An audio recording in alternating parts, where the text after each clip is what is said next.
அனைவருக்கும் வணக்கம்.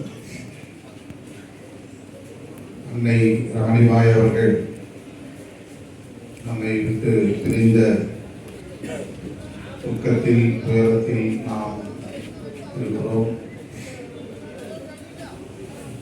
அடிகளார் அவர்களின் பெரும் துணை, உற்ற துணை, ஆன்மீக துணை அன்னை ராணிபாய் அவர்கள்.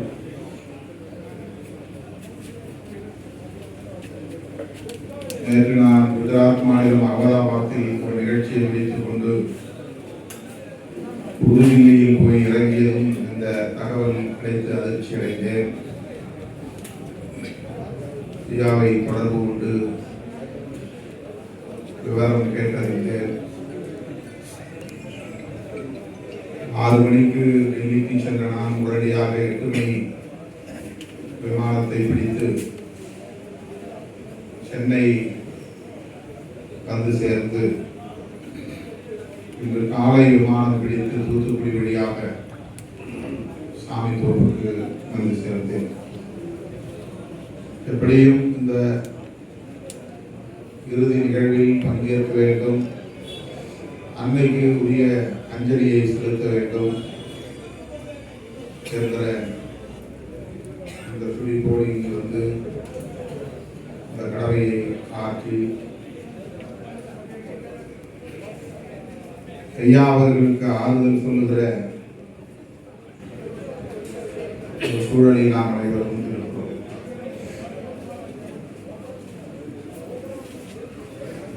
துணையை இழந்த ஆண் எஞ்சிய வாழ்க்கையை எப்படி எதிர்கொள்ள இயலும் என்கிற துயரம் அவருக்கு கூடுதலாக இருக்கிறது. ஆணாயிருந்தாலும் பெண்ணாயிருந்தாலும் இல்லற துணையாயிருந்த ஒருவர் விடுமென மறைகிற போது எஞ்சிய காலம் ஒற்றையாய் வாழ வேண்டும் என்கிற துயரம் பெரும் துயரம். ஆனால் ஐயா அவர்கள், அடிகளார் அவர்கள் இந்த பெரிய இழப்பை, பெரும் துயரத்தை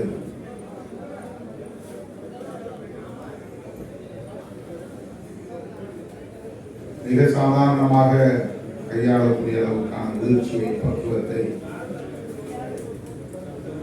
பெற்றிருக்கிறார் என்பதை நாம் இங்கே காண்போம். அவருடைய துணை தன்னை விட்டு போய்விட்டதே என்கிற துக்கத்தில் வீழ்ந்து விடாமல், துவண்டு விடாமல், எஞ்சிய எதிர்காலத்தை எண்ணி அஞ்சாமல், கவலை விடாமல் ஐயா வைகுண்டர் கண்ட கனவை நனவாக்க வேண்டும் என்பதிலேயே கண்ணும் கருத்துமாக இருக்கிறார் என்பதை இந்த 2 நிகழ்வு நமக்கு மாறுகிறது. இறப்பை அப்படித்தான் இலகுவாக எடுத்துக்கொள்ள வேண்டும் என்று எல்லா மகான்களும் நமக்கு போதித்திருக்கிறார்கள். கௌதம புத்தராக இருந்தாலும், இயேசு பெருமானாக இருந்தாலும், நபிகள் நாயகமாக இருந்தாலும், நம்முடைய ஐயா வைகுண்ட சுவாமிகளாக இருந்தாலும் நமக்கு அத்தகைய போதனைகளை தந்திருக்கிறார்கள். உண்மையான ஆன்மீக வழித்தோன்றலாக நம்முடைய அடிகளார் அவர்கள் ஐயா வைகுண்டர் அவர்களின் அடியொற்றி இயங்கிக் கொண்டிருக்கிறார் என்பதை இந்த நாடு அறியும். அவருக்கு எல்லோரும் வேண்டும், எல்லோரும் சமம். அதனால்தான் இன்றைக்கு தமிழ்நாடு முதல்வர் மாண்புமிகு தலைவர் ஸ்டாலின் அவர்கள் தொலைபேசியிலே தொடர்பு கொண்டு அடிகளாருக்கு ஆறுதல் கூறியிருக்கிறார்.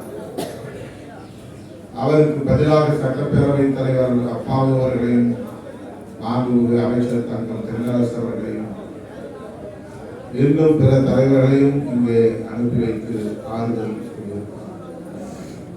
அதே போல எதிர்கட்சி தலைவர் அனைத்து இந்திய அண்ணா திராவிட முன்னேற்ற கழகத்தின் பொதுச் செயலாளர் எடப்பாடி பழனிசாமி அவர்களும் தொலைபேசி மூலமாக தொடர்பு கொண்டு அடிகளாரை ஆற்றுப்படுத்தியிருக்கிறார் என்பதை நாம் இங்கே அறிந்தோம். அனைத்து கட்சி தலைவர்களும், பொதுவுடைமை இயக்க தோழர்களும், அனைத்து சமய தலைவர்களும், கிறிஸ்தவம், இஸ்லாம் என்ற தோழமை மதங்களை சார்ந்த பெரியவர்களும் இங்கே வருகை தந்திருக்கிறார். எவர் மீதும் வெறுப்பை உமிழாமல், எந்த மதத்தையும் இகழ்ந்து பேசாமல், மானுடத்தை நேசிக்கிற மகத்துவம் நம்முடைய அடிகளாரிடத்திலே மேலோங்கி இருப்பதை நம்மால் பார்க்க முடியும். இந்த வாழிடத்திற்கு அல்லது இந்த மடத்திற்கு அன்புவனம் என்ற ஒரு பெயர் சூட்டியிருக்கிறார். சில ஆண்டுகளுக்கு முன்னர், சில 10 ஆண்டுகளுக்கு முன்னர் அன்பு தேசம் என்ற பெயரில் ஒரு கட்சியை கூட அவர் தொடங்கினார். இந்த கட்சிக்கு அவர் வைத்த பெயர் அன்பு தேசம். நம்முடைய தேசம் மதத்தின் பெயராலோ சாதியின் பெயராலோ அழைக்கப்படக்கூடாது. இது இந்திய தேசம் என்று அழைப்பதை விட, தமிழ் தேசம் என்று அழைப்பதை விட, அன்பு தேசம் என்று அழைப்போம் என்று அறைகோல் விடுத்தவர் நம்முடைய அடிகளார். அந்த தொடக்க விழா நிகழ்வுகளில் பங்கேற்ற போதுதான் அவர் வெளிப்படையாக பேரன்போடு அறிவிப்பு செய்தார். தம்பி திருமாவளவன் என்று முதல் என் தத்து பிள்ளை என்று சொன்னார். என்னுடைய ஆதங்கத்தை ஆற்றுப்படுத்தக்கூடிய வகையில் நாடார்குடியில் பிறக்கிற ஒரு குழந்தைக்கு நான் அம்பேத்கர் என்று பெயர் சூட்டுவேன், அதுவும் தம்பி திருமாவளவனை வைத்தே நான் அந்த பெயரை சூட்டுவேன் என்று இந்த மண்ணை சார்ந்த ஒரு தம்பிக்கு, குழந்தைக்கு அம்பேத்கர் என பெயர் சூட்டி உலகிற்கு எல்லோரும் சமம் என்பதை அறிவிப்பு செய்தவர் நம்முடைய அடிகளார் அவர்கள். அந்த தம்பி இன்றைக்கும் அந்த பெயரோடு ஒரு திரைப்பட கதாநாயகனாகவும் உயர்ந்திருக்கிறார். வெறும் சொல்லாக இல்லாமல் செயலிலும் காட்டக்கூடிய வல்லமை, பேராளுமை நம்முடைய அடிகளாருக்கு உண்டு. ஏதோ மேடைக்கு உணர்ச்சி வயப்பட்டு தம்பி திருமாவளவனை என் தத்துப்பிள்ளை என்று சொல்லிவிட்டேன் என்று இல்லாமல் குடும்பத்தில் நடக்கிற அத்தனை நிகழ்வுகளுக்கும், திருமணம் உள்ளிட்ட இன்றைய இந்த இறப்பு வரையிலான அனைத்து நிகழ்வுகளுக்கும் என்னை அன்போடு அழைத்து என்னை முன்னிறுத்தி நிகழ்வுகளை நடத்துகிற உயரிய பண்பு, மானுடம் போற்றும் அந்த மாண்பு ஐயா வைகுண்டர் வழியில் வந்த அடிகளாரிடத்தில் மேலோங்கி இருக்கிறது. அவருடைய கனவெல்லாம் இந்த தேசம் ஒரு அன்பு தேசமாக வளர வேண்டும் என்பதுதான். அதனால்தான் விடுதலை சிறுத்தைகள் நடத்திய மது ஒழிப்பு மகளிர் மாநாட்டிலும் கூட வந்து பங்கேற்று இந்த மாநாட்டுக்கு பெருமை சேர்த்தார்.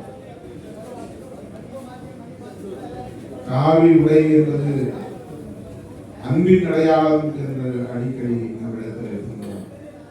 அது யாரையும் வெறுப்பதில்லை, பகைப்பதில்லை, இகழ்வதில்லை. அப்படி யாராவது செய்தால் அவர்கள் மானுடத்திற்கு எதிரானவர்கள், மனித நேயத்திற்கு எதிரானவர்கள் என்பதை அவ்வப்போது சுட்டிக்காட்டி வருகிறார். அப்படிப்பட்ட அடிகளாருக்கு உற்ற துணையாய் வாழ்ந்த அன்னை ரமணிபாய் அவர்களும் என்னை தனது குடும்பத்திலே ஒரு மூத்த பிள்ளையாக ஏற்றுக்கொண்டு என் மீது அன்பை பொழிந்தவர், பாசம் கொடுத்தவர். இன்றைக்குத்தான் அவர் அன்னையின் விருப்பம் இதுதான் என்பதை என்னிடத்திலேயே சொன்னார். தம்பி திருமாவளவனுக்கு நம்முடைய அடையாளமாக இருக்க வேண்டும், அவருக்கு இந்த மண்ணில் ஒரு பிடியாமல் சொந்தமாக்கி தர வேண்டும் என்பதை அவர் விருப்பமாக வெளிப்படுத்தினார் என்பதை இங்கே பதிவு செய்தார். எனக்கு அப்படி எதுவும் தேவைப்படாது என்பது அடிகளாருக்கு தெரியும். அப்படிப்பட்ட ஆசை எதுவும் இல்லாதவன் நான் என்பதையும் அடிகளார் அறிவார்கள்.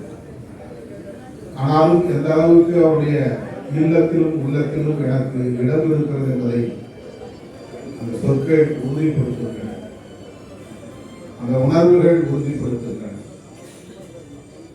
அப்படிப்பட்ட ஒரு இடத்தை தனது உள்ளத்திலே வைத்திருந்த அன்னை ரமணி அம்மா அவர்களை அடிகளார் இழந்து இருப்பதை போல் ஐயா வழியை சார்ந்த அனைவருமே நாம் இழந்திருக்கிறோம். அந்த துக்கத்தில் துயரத்தில் விழுந்திருக்கிறோம்.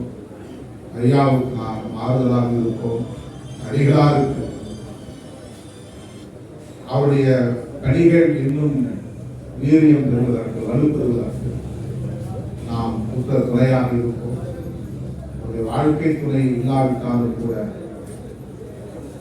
அவருடைய பொது வாழ்க்கை துணையாக நாம் அனைவரும் இருப்போம் என்பதை இந்த நேரத்தில் நான் பதிவு செய்து,